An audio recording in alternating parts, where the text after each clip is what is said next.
పార్వతీపురం మన్యం జిల్లా వాటకోసు గ్రామంలో హృదయ విదారక ఘటన జరిగింది. రోడ్డు సౌకర్యం లేకపోవడంతో అనారోగ్యంతో ఉన్న వ్యక్తిని డోలీలో తీసుకెళ్తుండగా మరణించాడు.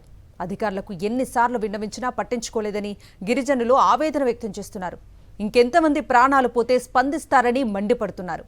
కూటమి ప్రభుత్వంలో డోలీ లేని గ్రామాలు నిర్మిస్తామని డిప్యూటీ సీఎం పవన్ ఇచ్చిన హామీలు ఏమయ్యాయని ప్రశ్నిస్తున్నారు గిరిజనులు.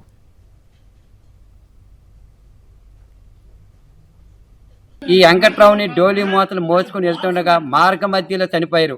ఈ రహదారి నడిలేని రహదారి మార్గంలో ఈ రాళ్ళ మీద నడిచి వెళ్తే సగం మధ్యలో చనిపోయిన తర్వాత ఏం చేయాలో తెలియని పరిస్థితి, అలాగే శవాన్ని మోసుకుని ఆ గ్రామానికి వెళ్ళే పరిస్థితి ఉంది.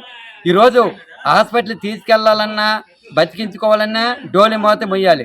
మళ్ళీ చనిపోయిన వాళ్ళని వాళ్ళ ఊరు తీసుకెళ్లాలనే డోలీ మూతలు మోసే పరిస్థితి ఈరోజు ఈ మన్యం జిల్లాలో ఉంది. ఇది చాలా అన్యాయమని తెలియజేస్తాను.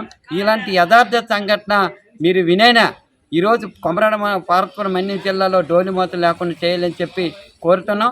ఈరోజు కూటమి ప్రభుత్వం వచ్చిన తర్వాత అన్ని గ్రామాలకి భరోసా కల్పిస్తామని చెప్పిన నేపథ్యంలో కొబ్బరికాయలు కొడుతున్నారు.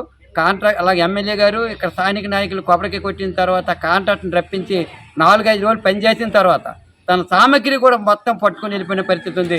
అసలు ఏం జరుగుతుంది? ఈరోజు అడవి శాఖ అనుమతులు లేవా? లేదా అడవి శాఖ అనుమతులు ఉన్నప్పుడు కూడా ఇక్కడ స్థానిక ఐటీడీ అధికారులుగా నిర్లక్ష్యమా?